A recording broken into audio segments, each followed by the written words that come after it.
আসসালামু আলাইকুম, নাসিমাস কুকিং ওয়ার্ল্ডে আপনাদেরকে স্বাগত। আজ আমি আপনাদেরকে তৈরি করে দেখাবো কাস্টার্ড। এটা খেতে অসাধারণ মজা, সেটা আমরা সকলেই কম বেশি জানি। আর এর জন্য আমাদের কী কী উপকরণ লাগছে চলুন দেখিনি।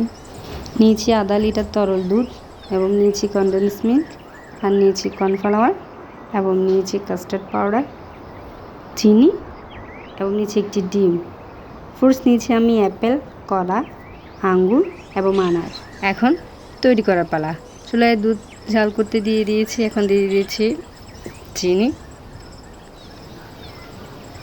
চিনি দিয়ে ভালোভাবে নেড়ে দেবো। এখন দিয়ে দেবো স্বাদ অনুযায়ী লবণ।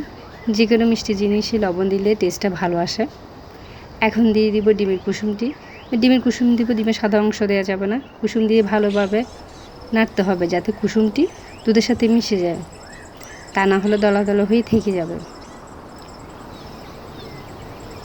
এখন কাস্টার্ডটি তৈরি করব, সেই জন্য দুধ জাল করার আগে আমি হাফ কাপ দুধ নিয়ে নিয়েছি। আপনি 2 চামচ কাস্টার্ড পাউডার, 2 চামচ কর্নফ্লাওয়ার দিয়ে ভালোভাবে দুধের সাথে মিশিয়ে নেব।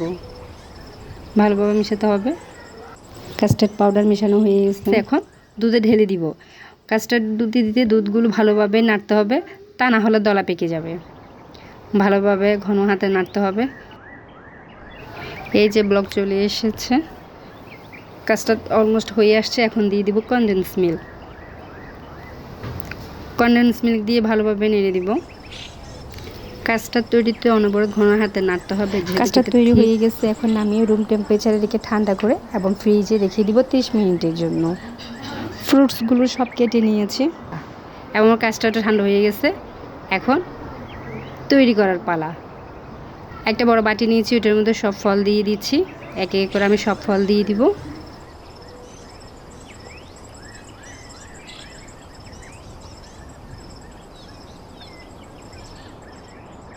সব ফল মিক্স করা হয়ে গেছে, এখন দিয়ে দেব কাস্টার্ড দিয়ে ভালোভাবে মিক্স করে নিব। মিক্স করে এখন উপরে আমি দিয়ে দিব আনার সবার লাস্টে দিচ্ছি একটু পরিবেশনের সৌন্দর্যের কারণে। এই যে তৈরি হয়ে গেল খুবই ঠান্ডা ঠান্ডা মজাদার ফ্রুট কাস্টার্ড আমি পরিবেশন করেছি মৌসাম্বি এবং আঙ্গুর দিয়ে। আমার এই রেসিপিটা আপনাদের কাছে কেমন লেগেছে অবশ্যই কমেন্ট করে জানাবেন। নতুন নতুন রেসিপির ভিডিও পাওয়ার জন্য আমার ইউটিউব চ্যানেলে সাবস্ক্রাইব করবেন এবং লাইক দিয়ে পাশে থাকবেন। আর ফেসবুক পেজে লাইক দিয়ে ফলো দিয়ে রাখবেন। ধন্যবাদ।